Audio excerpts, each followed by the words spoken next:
Hello viewers, wherever you're watching us from, welcome to another edition of your weekly State of Affairs program here on QTV. I am your host, Aliou Cisse, and as usual, I'm joined in the studio by my co-host, Sidi Cisse. Sidi, welcome once again. Thank you very much, Aliou. Wonderful. Tonight, we are joined by two gentlemen in the name of Seth Mati Jau, Executive Director of the Center for Research and Policy Development. Seth Mati, welcome to the State of Affairs. Thank you, Aliou. And also, we are joined by Banka Mane, an activist. Mr. Mane, welcome to the State of Affairs. Thank you. Glad to be here. Wonderful. In 2017, the government launched a security sector reform project which seeks to reform the security sector, which the government said was politicized and had not been responsive to the needs of the people under the former president, Yahya Jammeh. Well, since 2017 to date, a lot is said to have happened as far as this SSR is concerned. Today, we are going to discuss in detail as to the issue surrounding this SSR. I will just start with Seth Mati and Dr. Mane. Can you just tell us what was your reaction after the launch of this SSR project in 2017? Seth Mati, I will start with you. Yeah, thank you, Aliou. We all agree in this country that security sector reform was part and parcel of our transitional project, because it was, in fact, it was a very central pillar to the transition, and likely everybody accepted and agree that there was a need for security sector reform. And I usually argue that it was the least controversial of all the reform processes that have been started. But so far, due to political, I will call it the lack of political will, primarily. That's why, the SSR has been delayed. But when it was launched, like everybody, I was so excited. And in fact, I participated. I was part of those that started with the technical assessment, where we're trying to look at some of the issues that needed to be brought forward. And issues of legal framework were also brought forward, which were seen as gaps as to the reason why the security was behaving the way it was behaving under Jammeh, or even prior to Jammeh, because the same legal frameworks have always been there. And so for us, I think when it was launched, I was looking forward to seeing our security institutions democratized in line with our quest for democracy. Mr. Mane, what was your initial reaction after the launch of the SSR project? I wasn't impressed, to be honest, because, like Seth rightly said, the security sector reform was central to the change agenda. Because you have to understand, just literally when you watch the TRRC these days, one of the issues that everybody really is disturbed seriously by is the revelations that have been coming out, which is the brutality, the abuse, the impunity. Some of the most horrible crimes were committed in this country. So, and that, I would say, for the most part, those kinds of activities by Jammeh were the reasons why people literally yearn for change. And this is why Gambians came together and put everything aside and fought for change because of those abuses. Now, and because those abuses were caused by the kind of security network and system and culture we had in place, everybody was looking forward to these not only security sector even reform per se, but transformation, if you will.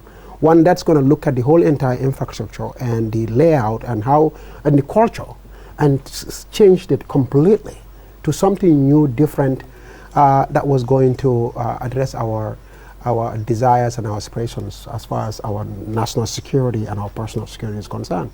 But that's never the case. The same culture still obtains, the same infrastructure still obtains, the same system still obtains. And so to really take this system that we have right now and go back to what we used to obtain, wouldn't take much. It's just I would say, just say do, and it happens. Are you telling us you're not impressed with the progress of the whole process? No, there has been no action, let alone, you talk about progress when something gets started. Then you can look at it and say, okay, what are the milestones, where are we? But I just haven't seen any shift. We are where we used to be. Nothing has changed. The only thing that you can say technically has changed is that we don't have, quote unquote, the junglers, to go out there and do crime.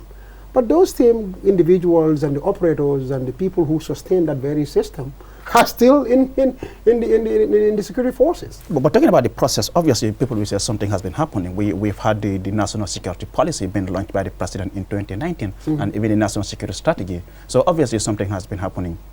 Well, the launching is just, it means nothing. There's no meaning to launching when it's not backed up by substantive action. And those actions is what I'm talking about. That is, we wanted to see, a shift. When I say shift, meaning the culture that we had in place, the architecture that we had in place, and we should even have a conversation about the whole security layout of this country, the military, the NIA, and the police. All these different layers of the security system in this country should have been looked at with a view to making sure that we change them completely from what used to obtain. But that hasn't happened. So the launching or even quote-unquote brandishing documents mean nothing when it's not backed up by these kinds of substantive actions that are needed. Sidi? Thank you very much, Ali. I would go to Mr. Jao. Semat, you said earlier the political will is not there. In order not to be just to speculative on that issue, I would like you to back this up as to why do you say the political will is not there? Because others may think you're just saying it for the sake of it. I mean, I will say that I don't say things for the sake of it, but then I'll give example. I'll give example. And why I said even it's a political will, because like I said, I was part of the initial group that were doing the assessment. And in that process, I mean, just the assessment, took longer even before it was approved or even before it was presented. The national security policy, when was it launched? Was it not last year sometime or earlier? 2019. You have some of these national security strategy. It took time to get those things where it could have been done earlier. And then in terms of the political will is also, I mean, some of these issues that we are talking about, these are not, mathematical things that you have to calculate whole year or whole month. It requires one changing the legal framework. First we talked about a constitution, because the constitution was the central to all the reform processes that we were talking about. Where's the constitution now? That's one question. You talk about the Police Act, for instance. We're talking about structure. We're talking about orientation. The Police Act is a 1959 act. It's a still colonial act, and whether it was Jammeh, Jawara, and even now Barrow is still existing. So those things are the reasons why I keep saying that there's political will. It is very easy to push it in Parliament to have those things amended. Of course, we know that there have been certain aspects that have ongoing, especially at the individual forces. Because, of course, one of the things when we talk about security here, people tend to focus on this institution, forgetting that all the security institutions have and will always be control of the civilian authority. When you talk about pushing it in the assembly, for example, we've seen the draft. Yeah. Went to the assembly and it failed. Of course, that's what I'm talking about, the political will. Is that the government? I mean, the assembly is the government, the politicians, all of them. Those people that said, well, those that have the power. Centrally, where would you put the blame? I will, of course, the buck stops with the president. So is the president who is in charge. He was the one that promised us reforms, and so far we haven't seen much. But I would also accept the fact that at the individual level, I've participated in the Gambia Armed Forces. Usually I'm biased towards the military, where they're trying to do this reorientation, where I present course on civil-military relations. So there are those individual aspects that are kind of taking place. But at that institutional and national aspect, little has been done. And even, I mean, there's a lot of delays that are unnecessary, and it's all due to calculations. Banka, I just want one question here. Banka, you talked about the TRRC, you talk about people who have been featured in the TRRC. We have seen certain people who have been featured in TRRC, they went on administrative leave. And again, we have to wait for the TRRC to make their recommendation and stuff. You said things are slow in that aspect. What do you intend, as far as the TRRC is concerned, doing their work? Some of these men are in uniform. What do you want this to happen? Well, I mean, the TRRC process in of itself is not necessarily the problem, because the TRRC is doing what TRRC was created to do, and that is to dig up the history, if you will, what happened in the past, and kind of put it out there for the public to know, which is wonderful. And I think I would give the TRRC an A for what they are doing. So that's not necessarily the issue per se. You tend to be in a hurry. Not necessarily in a hurry. You see, this thing is supposed to be a multi-pronged approach. We are talking about national security sector reform, right? Now, if it is security sector reform, that means if the TRRC is digging up the dirt that has taken place in this country, the security sector will be, like I mentioned earlier, the army, the police, the the NIA, all the security networks in this country. We need to look at that.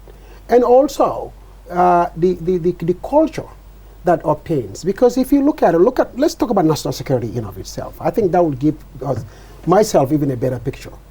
Right now, the spate of armed robberies and murders in this country is an all-time high. No doubt about it. I don't think anybody can dispute that. And also the potential for the kinds of very violent confrontation between when civilians. you say it's all-time high, you don't have the stats. Well, have you got any I don't data? have the, well, but I mean, Sidi, in this country nowadays, the number of times and the kinds of, even, let me give you Brufut as an example. Brufut. Okay. Brufut, lately, the kinds of violent confrontation that we see over there, people getting stabbed and killed and all these things, has never been the case. And everybody who's from Brufut, because one of the problems that we've always had in this country is the accumulation of data, which obviously is the one that you can rely on, reliably. However, we don't have data, but we have, let me finish, we have our folks in town who literally can follow these things. Brufut is an isolated place. Brufut, you're talking about the whole Gambia, and what there is are no happening data. in Brufut is what is happening in Gunjur, that's what's happening You don't in have Sanyang. proof. I have proof. What I'm trying to tell you What is, is the proof? go to those villages and talk to anybody from there, even Serakunda. Go to Serakunda and ask them and tell them, how is the crime in Serakunda now? Because we got the social media all over the place, so people are just putting anything there. I can say, this is what guarantee is you happening, this is not a social media issue or phenomenon. This is an ongoing reality mess that is. Okay, and to conclude, Mr. Mane, you talked about much is not done. We have seen certain people have been sent on administrative leave.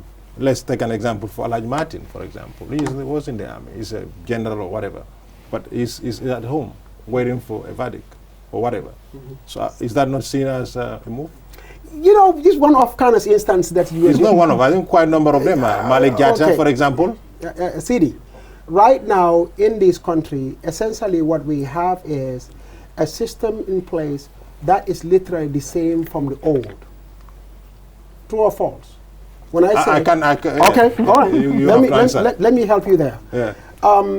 When you look at the army itself, the military, what kind of reforms have actually been done to the army and the top echelon, the leadership, and up to the ministerial level, the defense minister and all this?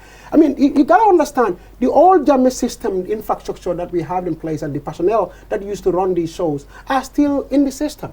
They are the ones that are literally running these shows as we speak. Whether you accept that or not, that's fine. We're waiting for the recommendation of the TRRC. No, but the recommendation of the TRRC, that will come later. But if these people are the ones that are in charge, they are the ones who are going to make the decisions on the TRRC recommendations, in the end, that cause for trouble. Because this was not an isolated incident. There were people, we keep focusing on Jammeh the person. Jammeh had people who I call co-conspirators who helped him perpetuate this crime. Thank you so much, Mane. So, Mate, I will come back to you. We all know the issue of security sector reform anywhere in the world is quite very complex. Do you think there's the proper coordination as far as this whole process is concerned? I think it seems, there are so many actors in this whole process. You see, I think the biggest problem that we're having with security sector reform is that the government does not know what they want. I think that's the bottom line, that they don't know what we want. And sometimes, in terms of the reform debate or discussions, you hear people talking about right-sizing or downsizing. It seems like the entire security sector reform has been limited to the reduction or, the transfer of personnel, rather than looking at it holistically and connecting it to the broader democratization process that we experience in, or even the human rights issues that we discuss in.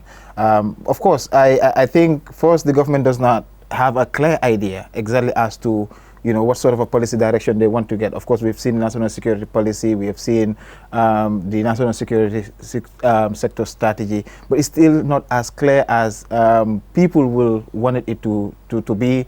And you even hear very limited communication coming from the security sector area. But then the other issue that we have is that we have a lot of support given to the security sector, because it was identified as one of the biggest pillars that needed to be reformed. So you have so many advisory, AU has sent, ECOWAS has sent, the EU, you know, so many other international bodies. But how were they working? What were they feeding their expertise into? Those were also some of the challenges that we're saying. But for me, the bottom line is that we have not been able to identify, clearly state that, of course, we're going to right size, or we're going to reduce the size of the army or the police or the security, or we have not said that. And in terms of the discussion, you hear most people Mr. Jao, there must be a gain there for whoever have an interest in this. So what do you think is holding the government away from making those gains that you and others out there who feel the security sector reform is not performing to their standard to do? What is the gain for the government? Well, we are the government. Let's take it that. Or the political gain for them? Of course, I don't know what they. I don't know their calculations. The decision makers, yes. Yes, I don't know. Why are they on a snail pace? Why? I don't know their calculations. Perhaps there are things that we are not privy to. But then, if what I'm saying that if that people say that we want reform, you know, we want reform, you know, there needs to be that reform. And for me, reform must start from the legal framework. And why I'm saying that the security are the way they are is because of the legal framework. If the police are still using 1959 Act when the people in this country are in the 21st century wanting democracy, wanting elections, and still you have a police that still uses colonial laws, how do you expect that system to work? It will not work. So for me, the bottom line or the starting point is that we need to clearly create that legal framework, change the legal framework to you know, so that the reform can take place. And that's why I was so very particular with the Constitution, because I believe it was the overarching framework. Because, you know, the relationship of even the security service itself, or the relationship between the security and the general public, was clarified at that within the new Constitution, even checking the powers of the president. And right now, even if we're talking, the president has so much power in terms of the way, you know, talking about appointment, talking about most of these other issues. They can easily control that. And that's why Banky was saying anything, you know, Banka was saying that at any minute somebody can just do this and then we go back to where we were. So you talk about the president have a lot of powers. Can we say that is one of the reasons why they're dragging their feet? Because they don't want to lose that power. Losing that power, they become very vulnerable. Is that this? If we can relate the discussion that happened in with the Constitution, I can say we can replicate it on this sector as well. Because one, they say, oh, the new Constitution has reduced the president's power, or, I mean, the Inspector General of Police must be controlled by the president. I mean, those are the discussions. But if we are serious about democracy, we need to ensure that our security institutions are also democratized. It doesn't matter whether whose interest is there. It is about the state, and the state must lead all the time. Mr. Mane, do you think the slow pace of the government response to the process is as a result of incompetence? Some people say the government perhaps has little disregard for this whole process, and perhaps there's that sort of incompetence. Do you agree? I don't want to use the word incompetence. I think there is a political gain from this. You see, the way this works, I mean, and from our observation, or my observation, is that Yahya Jammeh, who created a layout, a system, an institutional arrangement that was meant to perpetuate him in power. So it was meant for his own, whatever you call it, his own selfish interest, not the Gambia's interest, but his own interest. Now Barrow comes in with probably all the aims and ambitions of, you know, changing that system, because he didn't realize what it really did for the president. And then all of a sudden, the people around him and himself looked at this and they said, wait a minute, this is to our advantage. This was created for the president. Mr. Mane. So, let me finish. When you mentioned Barrow there, I mean, this is a guy who came and said, I don't know much. No, okay, if you want to give... I'll have to complete. Yes, let me land. Yeah. If you want to spread the blame, I get that. We can do that. I'm not saying spread the blame. But Barrow and his... I mean, not everybody, that's why I said Barrow and his guys, and everybody that is in that kabodu was part of that problem. Okay. They looked at this and they are like, you know what? This is awesome. Why change it? And then they left it in place. Now, the security sector reform, even the changes that are needed in it, that's what is making it, I think, very, very difficult. The political calculations are what are making it very, very, very difficult. You want to touch this one? Oh, wait a minute, you touch this one here, you know, that's going to create a problem for us in this constituency. You want to make this other change? Oh, no, if you touch that, you know, the election is coming. You want to touch this one? Oh, but you know, this one has a lot of influence. I mean, so there is a lot of jockeying and political calculation that is making it very, very, very difficult to really, what these things need is political will. somebody who's going to come in and said, I don't care if I'm going to be a one-term president. This is what the country needs, and this is what I intend to do, and I'm going to do it and do it. Mr. Mane, Now, those draconian laws are still here, and I think the Gambian people are different now. The Gambians today are different from Gambian 2014. I believe so. Barrow cannot get hold of those laws and use it on us, rightly or wrong? wrong. You are dead wrong. Why? What I'm trying to tell you, You think he can is- use it? Yes. As long as the law is the law, you're like, I mean, look, let me tell you something. At the end of the day, we have good laws and bad laws, but laws are laws. Yeah, well, I agree no, totally. legally- Banka, what I'm saying is, legally- he can use those laws legally. Legally, Yeah. but But then the you know, the reaction. backfire would come. The But people will just again, stand around no, and but just that, allow but that is if it is not politically expedient to do so. That's what I'm trying to tell you. There is a lot of political calculation here, and that's what drives this whole process. And that is, at the end of the day, I do believe, as long as applying those laws will not be good for Barrow and his guys politically, he is of course not going to do it. But if there is a situation that arises where it's really going to be to their advantage, you better not think twice about it. Well, that's the problem, because that's why these laws, as he rightly said, we should have gone in and make sure these laws are changed, starting especially with the Constitution. That draft was Sir an Martin, awesome draft. do you have the same view as Mr. Mane? As a political Yeah, scientist. I usually speak as a You citizen. think Barrow is going to use his laws against us? I mean, we have already, the police, if you take the case of Faraba Banta, for instance, is an example. Because, I mean, it happened. We agree that it happened. Whether the numerous protests that have happened here and then the way they were clashed down, it has already happened. But that was a backlash, and then we saw the. I mean, the backlash came after it already happened. Three people died. It happened. Yeah. Whether the backlash was there, people died.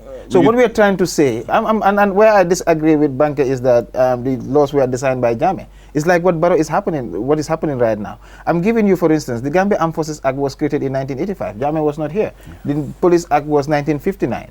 Jammeh was not here. Jawara was not here. But because it seems like everybody that came, they saw it and feel like that was the most conducive document. And of course, Jammeh used it to an extreme.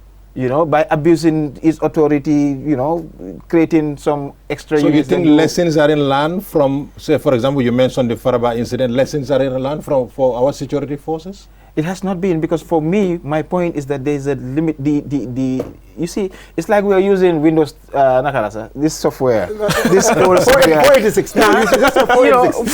Yes. So like 2021 software, you were talking about Gambians being too advanced, and then we're using a Windows 98 computer back in 1998. Yeah. I mean, this country is like that. You see, this country, I always tell my students that this country, we are ahead of this country in terms of the structure. Here, 2016.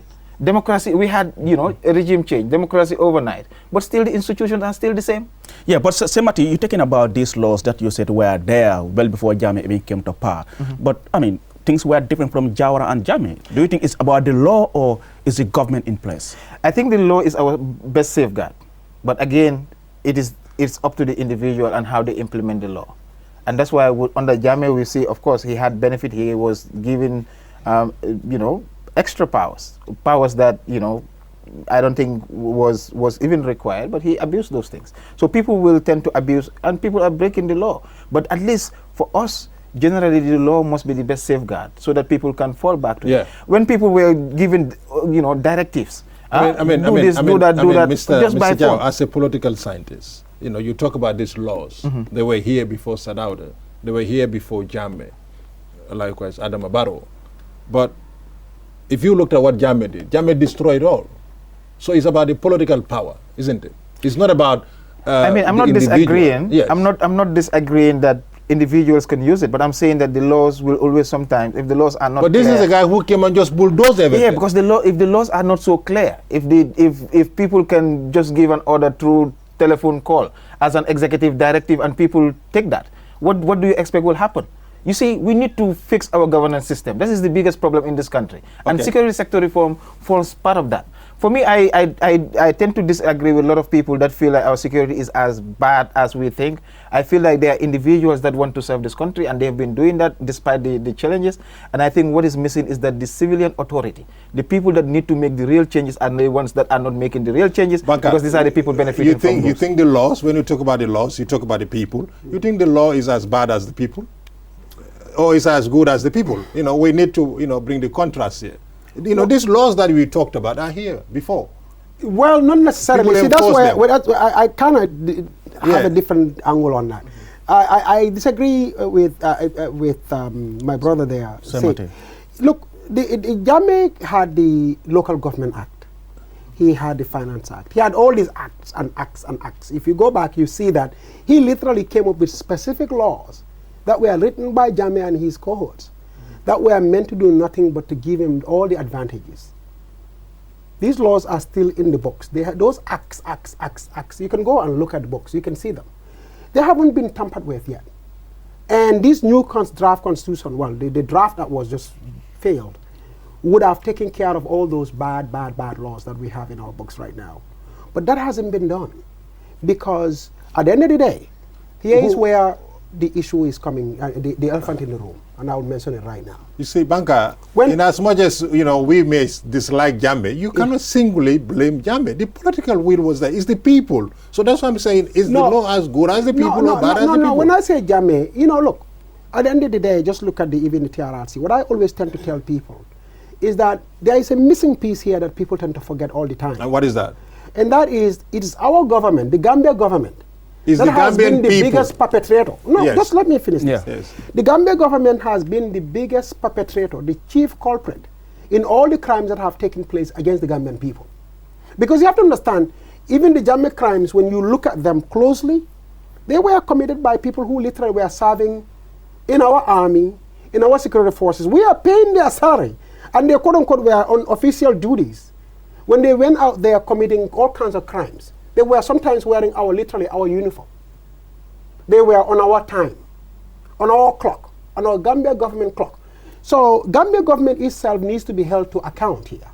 This cannot be all about, oh, Jammeh the individual was the perpetrator. No, Jammeh was the president of the Republic of the Gambia. It was the government institutions he utilized to commit the crimes that he did. But this is exactly what the Truth Commission is trying to do. It's not just about Jammeh, but we have seen other witnesses who are accomplices who have appeared. No, but the focus is been on witnesses, but it also should be the spotlight should be on the government itself as an institution, and not the Gambia individual. government.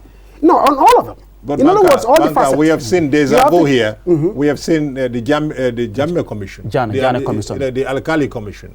When Yahya Jammeh came into power, we've seen a commission. And you know, people have been naming those commissions. Right. Rightly or wrongly, but people have been named in Right. those commissions, and people have taken certain responsibilities in those commissions. And we've seen another commission, the Jammeh Commission, the TRRC. So as Gambians, are you saying we are meant to be like this, or is the system that is transforming us to be the stooges? No, because the system that we have in place, and I think Said mentioned it, the government itself as an institution, government, the machinery that we have created to run our affairs is what we need to really go back and look at very, very, very closely. And to me, personally, this is why my heart was sunk when that constitution failed. Because you start with the constitution. Banka, No, how are we going to do that? I'm I coming. I'm we are coming. doing it in discussions are going on and stuff. But the issue here is, Banka, one will find out that a lot of people, they take position and actually they don't do much. They are there to feel very comfortable. No, but the buck stops with the, see, you can call other people all kinds of names or even hold them to account. But in the end, let's focus on Barrow and his government. They are the ones in power. The security sector reform, don't forget, has to be instituted by them. The new constitution that we are trying to have in this country has to be pushed. It's their baby. It's their document. This is, after all, a participation of the Gambian people, but it is the government that's going to put the bill forward, the executive, that's going to put the bill forward in the parliament, and the parliament votes it, and then it goes to referendum and all these things. So in the end, it kind of goes out of the hands of the Gambian people. The government brings it back so that we can vote on these things and make it the law of the land. In the end, the government itself, Barrow, his government, Adama Barrow as the president, he needs to step up and realize that this, at the end of the day, for his own future and the Gambia's future and his children's future, all of us, our future, he needs to do what is best for this country. It cannot be about my political desire and aspiration and my dreams, what I want to achieve, how I can stay in power, how I'm not going to stay in power. That's not leadership. Thank you so much. You exercise leadership by making sure you do what is right. All right, thank you so much. Well, viewers, you reminded that you're watching State of Affairs here on QTV. I am your host, Aliou Cissé, with my co-host, Idi Cissé, and our guest tonight, Seth Mati Jau and Bankamane. We are talking about the SSR, the Security Sector Reform agenda. And then we'll just go with a short commercial break, and when we return, the discussion continues here.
Hello viewers, you reminded you're watching QTV. Welcome back to State of Affairs here on QTV. I am your host, Aliou Cissé.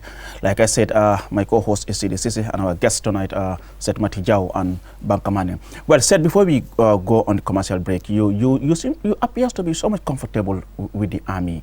Do you think the army is really serving its purpose, looking at the budget allocated to it? I mean, I'm very comfortable with our security institutions. I'm very comfortable because I know they are more limited rather than what they are willing to do for this country. But I mostly work with the army in terms of the way they do, given that, you know, most of us, we do not know our security institutions. We just stay outside, we see what they do, and sometimes we don't even understand that, you know, that some of the challenges that they face. I always believe that in this country right now, and especially as we are discussing, all our security institutions are less funded. They have less equipment or things that they need to do their work. Right now we're talking about our natural resources, the fishing sector for instance. We are seeing a lot of people coming in, stealing our fishes and leaving just like that. And we have a whole navy, you know, that are willing, and they've been doing really well, trying to arrest people, bringing them on board, charging them, but still, you know, little has been done on that. I think for me, there's need for greater investment, but the investment must be based on materials that are needed so that, you know, they can do their work adequately. But why I also think that, you know, our military has gone to a large extent, they have, you know, there's a change that you're saying in terms of the way they appear, in terms of even the way they're trying to ensure that their independence or even communication with the public is kind of maintained from time to time. Mr. Jau, I think I might have to interject you here. When you talked about you're very comfortable with this, our security institutions, you talked about the army. Are you aware about the number of the army we have? And two, if you look the amount of money that has been spent on the army of late, it's quite a lot. It's about 15% of our budget. And this is a sector in 2018. And this is a sector that is very unproductive. They're not productive at all. And the productive sector of this country is underfunded.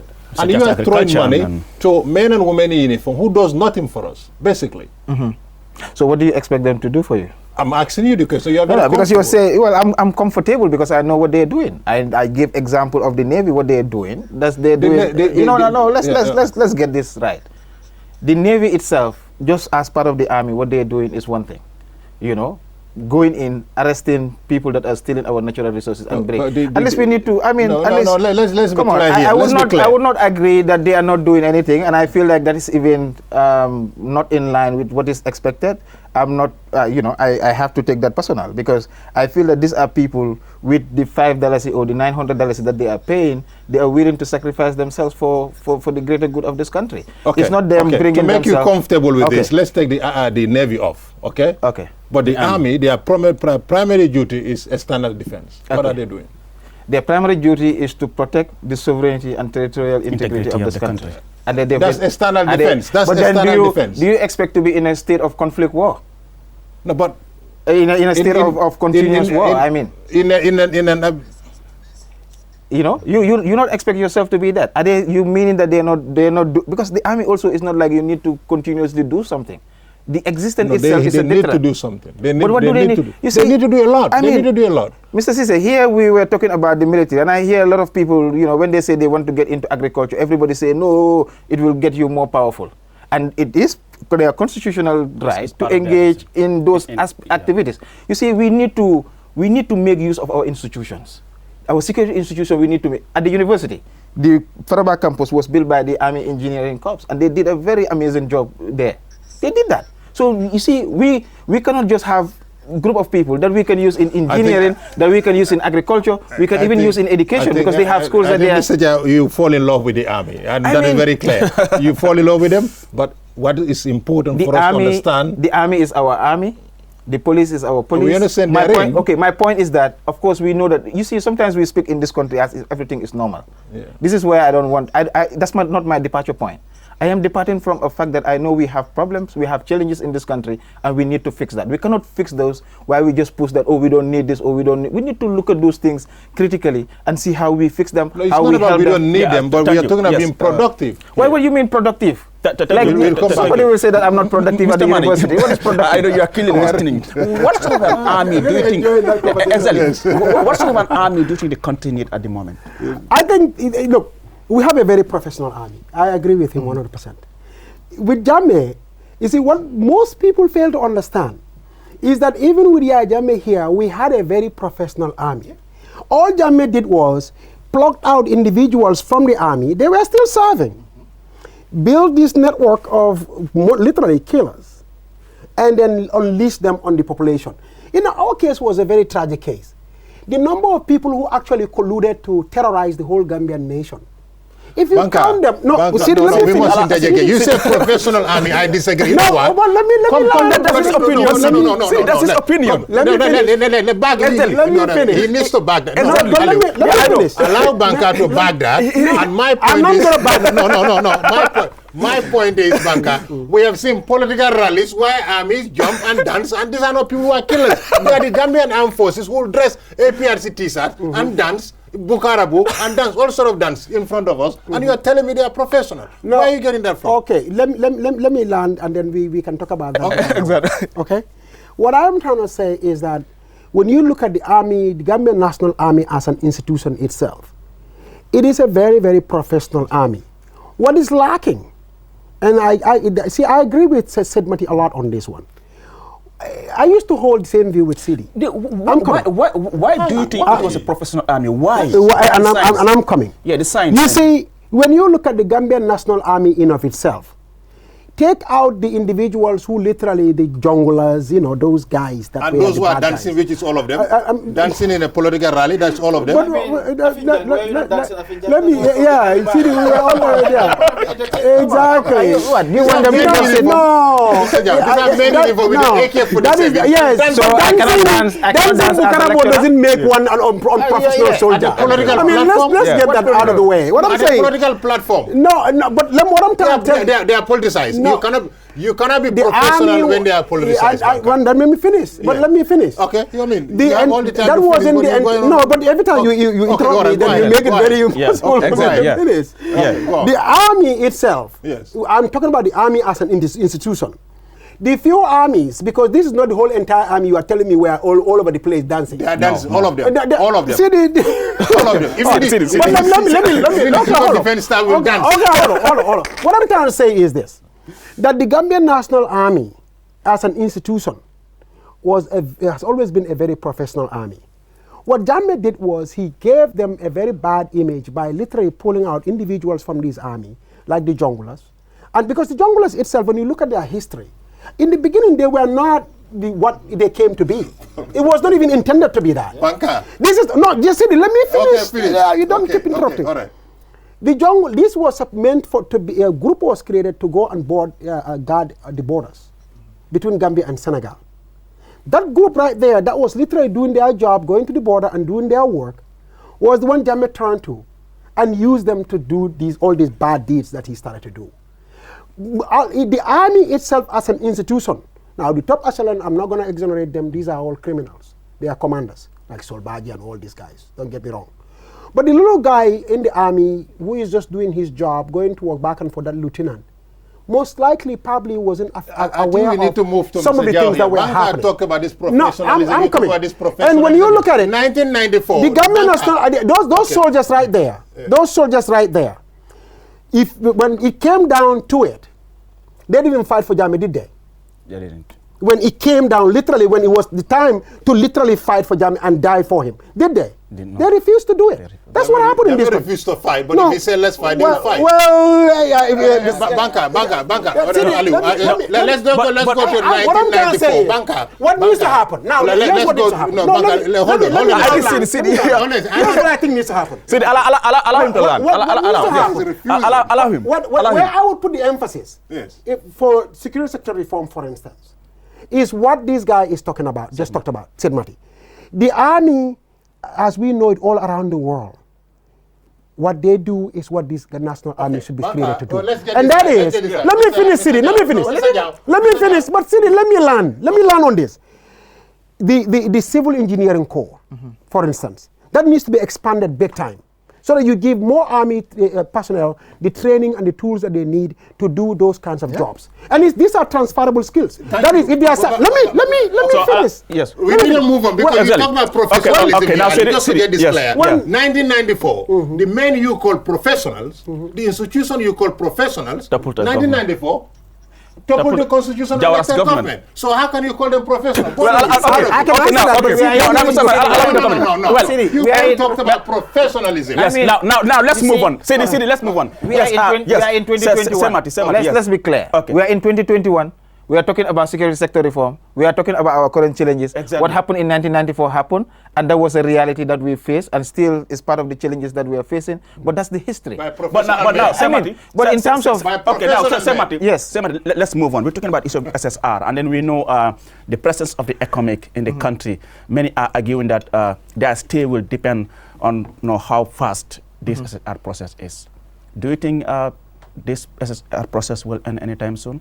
Or we are going to continue having the economic here? Well, one of the arguments around SSR is that SSR does not just happen within a short period, because if you're talking about the legal frameworks, you're talking about reorientation.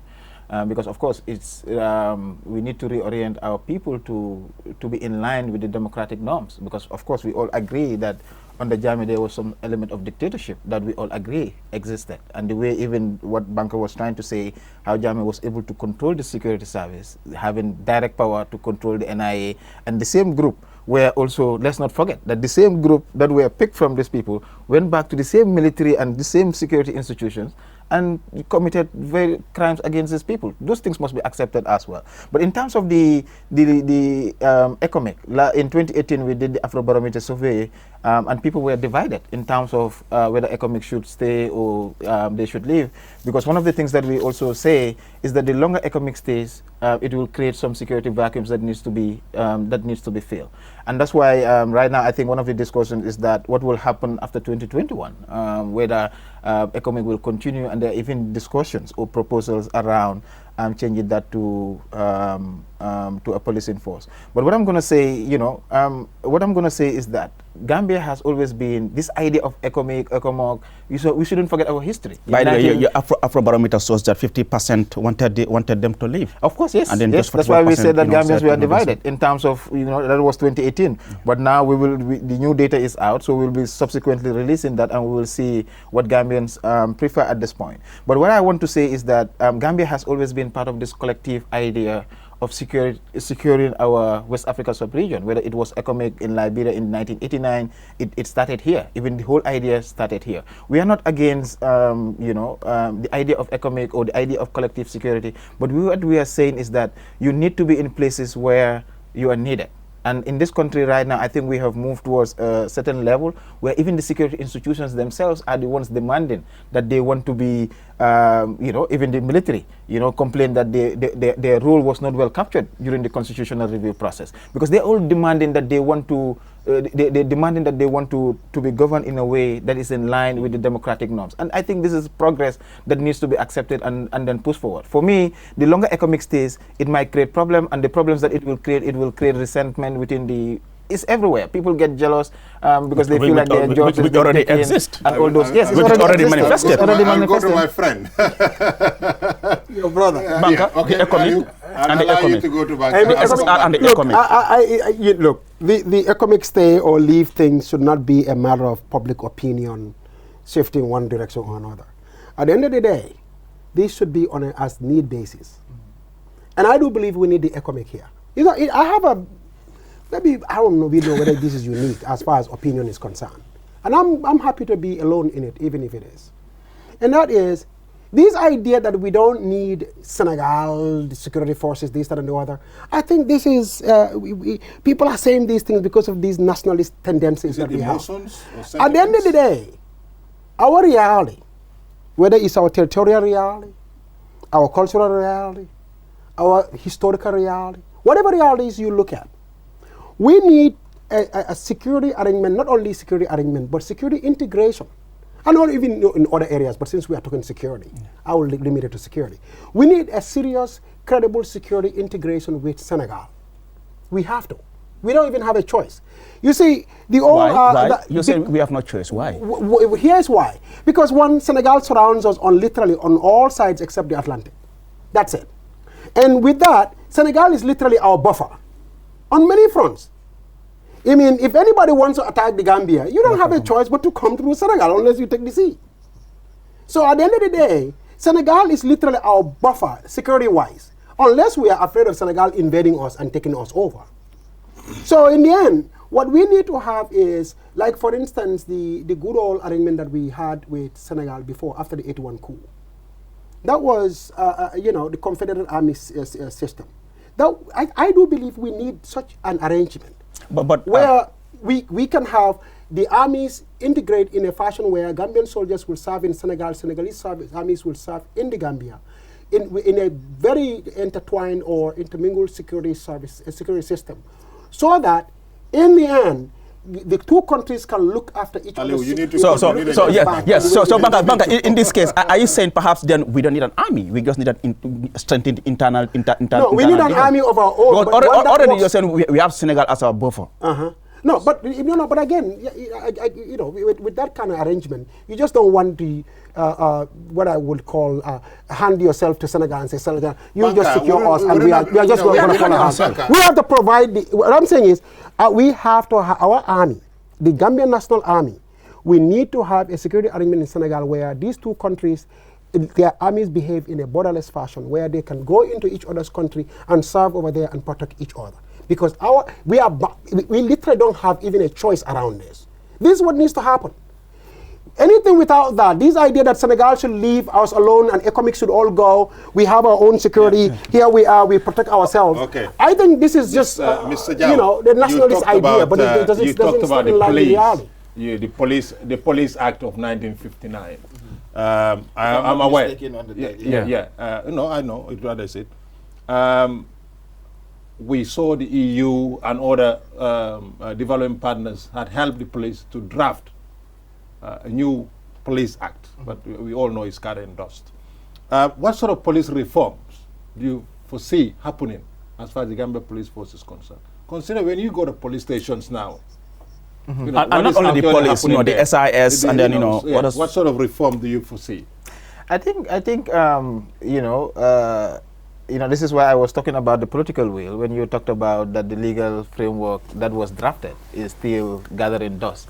But what I'm expecting from the police is that we need to democratize our police. And how do we democratize our police is to integrate them. The police need to be integrated well into the communities. I think that aspect is. When you mean integrated, are you saying the police have lost pride? There is no pride in the. No, I'm not saying that.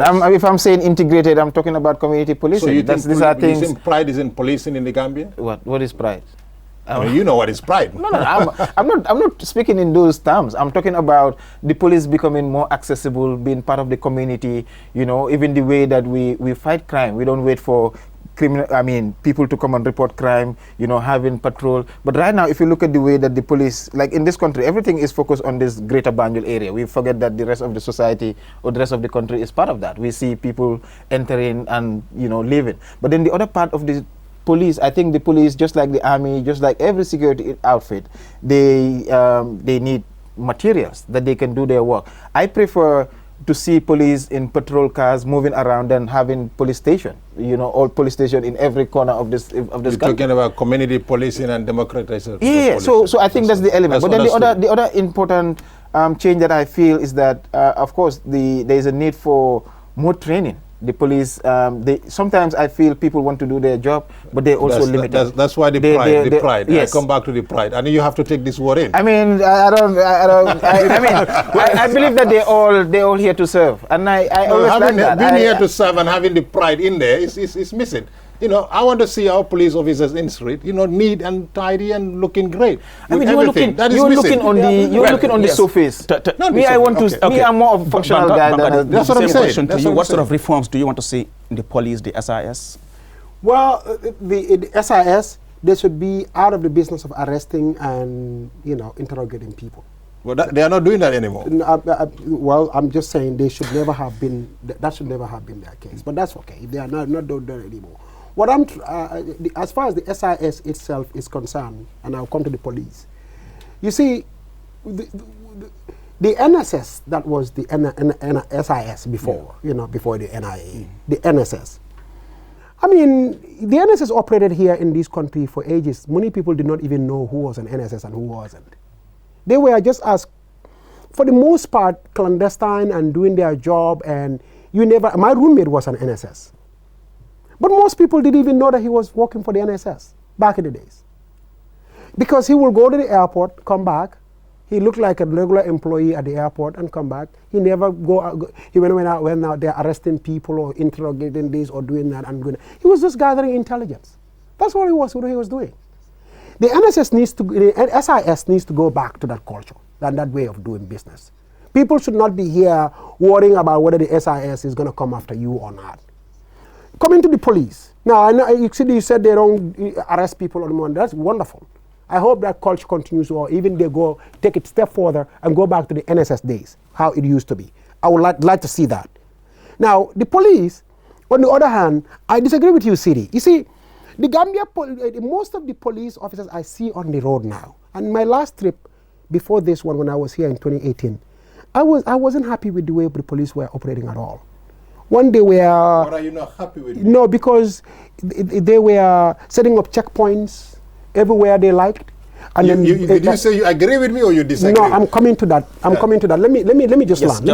We're running out of time. Oh, yeah, okay. Yeah. Back in those days, they would just go and set up checkpoints wherever they liked, and then, you know, just to get bribes. That is not happening now? This time around, what I've seen the police do is that everywhere they even mount these checkpoints. As for me, I haven't been really kind of confronted in that way. On social media. I'm coming. The last time it happened. Yeah. But the police, I want to land on this. Just let me finish, and I'll make it really quick. The police in this country are working as hard as they possibly could. What is missing? And what is missing? Yes. What is missing is what he is talking about. The police stations that I see in this country, these are not fit for purpose. I mean, I don't even know why they even call them police stations. We know about these things. Anyway, because we don't have time. I want this quick answer from you. Yeah, briefly. The SIS, is it operating under the NIA Act? The NIA degree, that is the NIA degree that was here. Of course. Okay, so the SIS... Change of name. Is that been done in Parliament? No. It's just a change of name. Should we be worried about that? I mean, potato is the same for me. I'm more, like I said, I'm more on the functional. Well, exactly. Not for the victims, sir. Okay, now, finally, I mean, we know that such processes like the Security Sector Act has to be pursued along with a constitutional reform. And then we have seen the draft document, like Sidi said earlier on, was rejected at the Parliament. So we say this SR process will fail or has already failed, the both of you, finally. The security sector reform process? Yeah. Well, its failure or success is going to be determined in the final analysis by what the conclusion is. Now, so we cannot really jump and say it has failed. But so far, it doesn't look good. Let me put it that way.